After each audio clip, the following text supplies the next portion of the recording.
کبھی پرویز مشرف نے خانہ کعبہ کا دروازہ اپنے ہاتھوں سے کھولا تو کبھی نواز شریف نے، اور کبھی عمران خان ننگے پیر مدینے کی سڑکوں پر چلے، اور آتے ہیں وہی جن کو سرکار بلاتے ہیں۔ اس طرح کے قصیدے پڑھنے والے لوگ میری یہ بات دھیان سے سنیں۔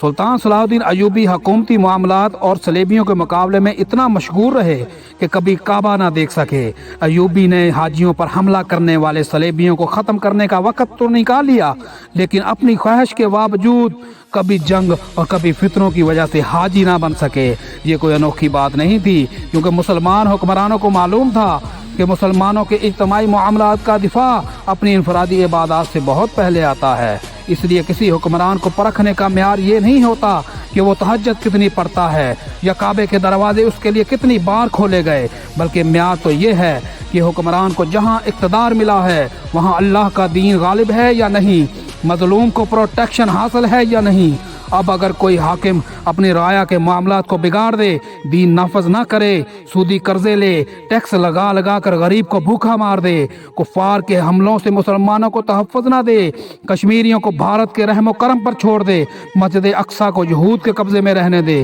اور دوسری طرف اگر وہ حج اور عمرے کرتا رہے، حاجیوں کو زمزم پلاتا رہے، رات بھر تہجد وہ بھی مسجد نبوی میں پڑھتا رہے، تب بھی وہ نااہل حکمران ہی کہلائے گا۔